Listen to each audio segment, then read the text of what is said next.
Another POM audit, but it's about the use of antipsychotics and prescribing of antipsychotics. Now, the gold standard is that patients should be on one antipsychotic and it should be within the licensed dose.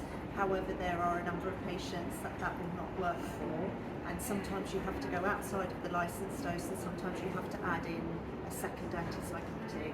So the standards are, because we know that does happen, that when you are prescribing high doses of antipsychotics or in combination, that you actually have clear documentation of why you're going that route, have good monitoring of your patients more regularly, and make sure that's all documented.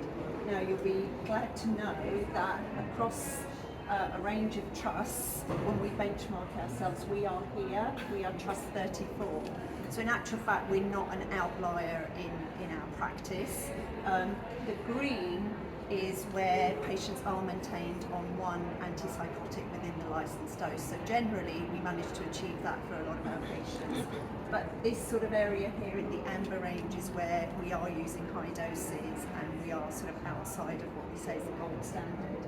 So the rest of the slides, I'm not going to go into a lot of detail, but we are not documenting for every patient why we're going into high doses. We're not reviewing them as frequently as we should, and we're not doing the right diagnostics on them.